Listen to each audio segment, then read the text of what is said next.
Sir ఇప్పటికే 2 మర్డర్లు జరిగాయి. మూడో మర్డర్. ఇప్పటికైనా ఏం జరిగిందో ఏంటో మాకు చెప్తారా? ఇక్కడి పని మనిషి ఇచ్చిన ఇన్ఫర్మేషన్ ప్రకారం ఈ మర్డర్స్ చేస్తోంది ఒక లేడీ అని తెలుస్తోంది. పని మనిషికి మత్తుమందిచ్చి ఆమె స్థానంలో ఇంట్లోకి ఎంటర్ అయ్యింది. సేమ్ రెడ్ బ్యాగ్ ఉండడంతో లోపలికి అనుమతించానని వాచ్మెన్ చెప్తున్నాడు. ఇంకో విషయం ఏంటంటే ఇంతకుముందు చనిపోయిన రాకేష్, సాత్వికులు ఈ రెహమాన్ కి క్లోజ్ ఫ్రెండ్స్. అంటే ఈ ముగ్గురికి ఏదో ఒకే ఇన్సిడెంట్ తో సంబంధం ఉండాలి. వీళ్లే కాకుండా ఇంకెవరైనా ఇన్వాల్వ్ అయి ఉంటే వెంటనే వచ్చి నన్ను కలవండి, జరిగింది చెప్పండి. మీ ప్రాణాన్ని కాపాడమే కాకుండా నేరస్తుని పట్టుకోవడం ఈజీ అవుతుంది. దాని నెక్స్ట్ టార్గెట్ నేనే అయితే రాని, కానీ తిరిగి పోదు. ఎక్కడున్నావే?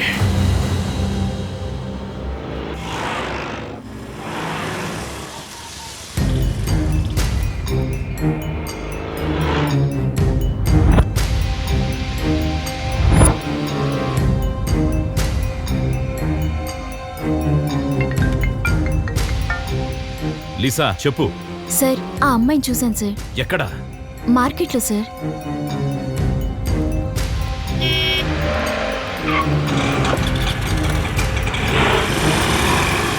ఏ బండిది?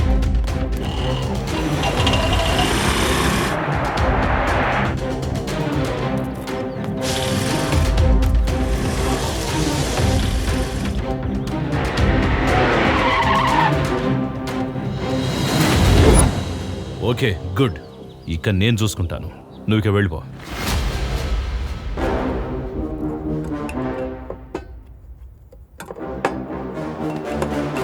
ఇక నువ్వు తప్పించుకోలేవు.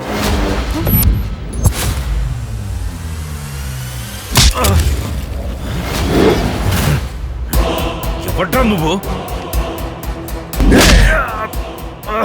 పోలీసుని కొడతావురా నిన్ను? ఆగండి, వద్దు.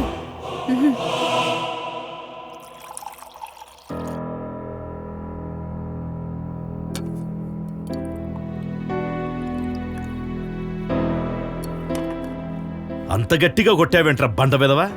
ఏం తింటున్నావురా? ఏమీ తెలియనట్టు ఎంత అమాయకంగా చూస్తున్నావురా? నీ పేరేంట్రా? చెప్పవా? మర్డర్స్ ఎందుకు చేస్తున్నావో అదైనా చెప్తావా? మర్డర్స్ ఏంటి సార్? మాకేం తెలీదు. ఎవరిని చూసి ఎవరనుకుంటున్నారు? మీరే. అంతా చూశాడు మా కానిస్టేబుల్.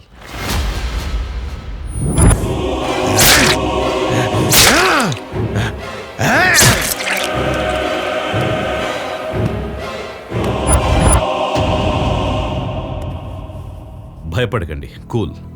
నేనొచ్చింది మిమ్మల్ని అరెస్ట్ చేయడానికి కాదు, సేవ్ చేయడానికి. ఒక పోలీస్ ఆఫీసర్ అయ్యుండి మేమే మర్డర్స్ చేశామని తెలిసుండి ఎందుకు సేవ్ చేయాలనుకుంటున్నాడా అని నమ్మబుద్ధి కావట్లేదు కదూ? దానికొక కారణం ఉంది. నా కూతురు పేరు స్వప్న. సడన్గా ఒకరోజు సూసైడ్ చేసుకుంది.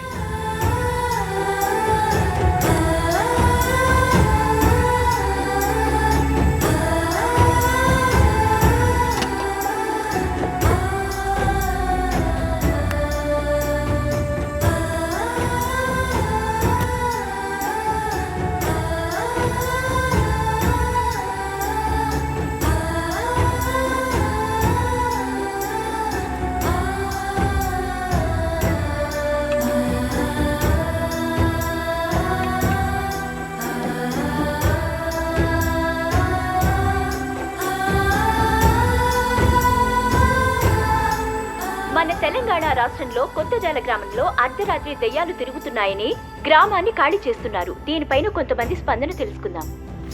సార్, దెయ్యాలున్నాయనుకుంటున్నారా? ఎస్, ఉన్నాయి. మీరు చూసారా? మీరు చూస్తారా? నిజంగా చూపిస్తారా? వెనక సీట్లో ఉంది, చూడండి. దెయ్యాన్ని మింగేస్తా.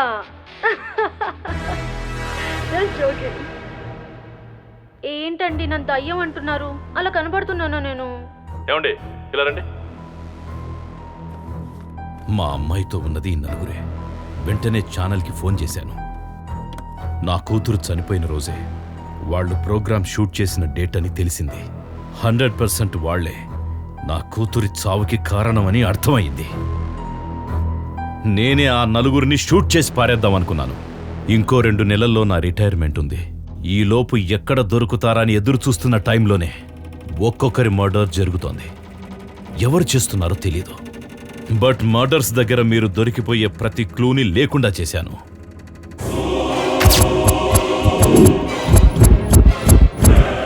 లేకపోతే ఈ రోజుల్లో మర్డర్స్ చేసి తప్పించుకోవడం అంత తేలిక కాదు.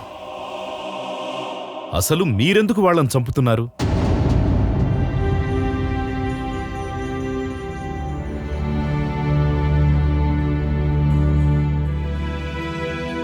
మీకు జరిగిన అన్యాయమే మాకు జరిగింది సార్. पकड़ो उसको, छोड़ो मत। पकड़ो, पकड़ो।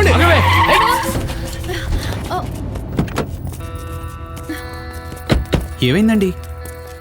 దెబ్బలేం తగలేదు కదా? తగలేదండి. వాళ్ళు నలుగురు, మీరొక్కరే. కొట్టగలుగుతారా?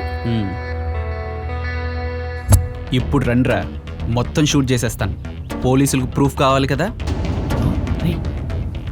పదండి.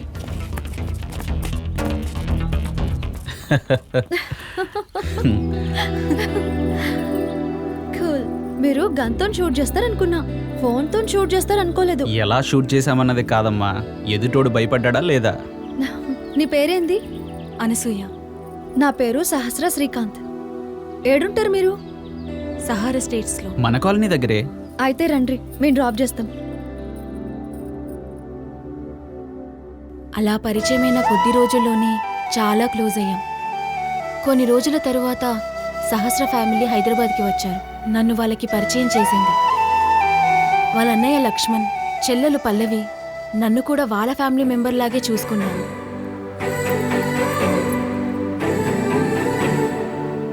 నేను కూడా శ్రీకాంత్ అన్నయ్యకి రాఖీ కట్టాను.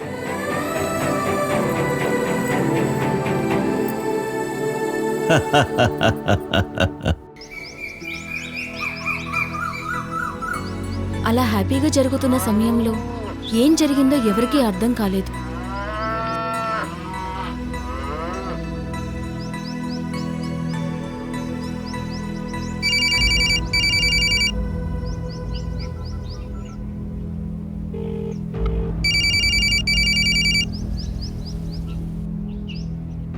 వాళ్ళు ఎప్పుడు పోతుంటారు కదా, ఆడికి పోయేస్తారని పోయిందిరా.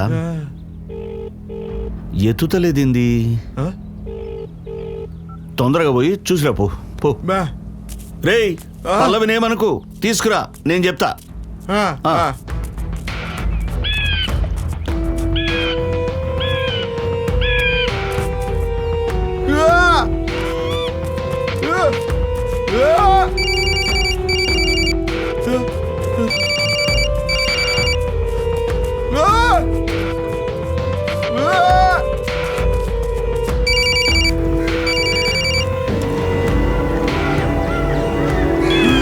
పల్లవి బావిలో శివంగా మారింది.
అయ్యగారు, లచ్చిగాడు వారం రోజుల నుంచి ఒక్క బుక్క కూడా తినలేదయ్యా. ఇట్లాగే ఉంటే చనిపోతాడయ్యా. జర మీరైనా చెప్పురి.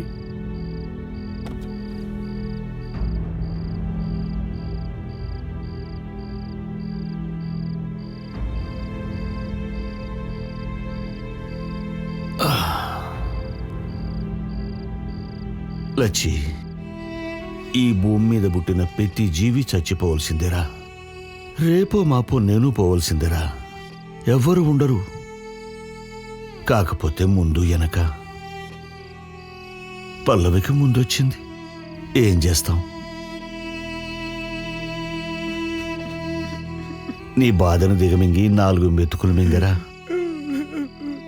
అన్నం తినడం మాని బలవంతంగా చేస్తే ఆ దేవుడు కూడా క్షమించడ్రా.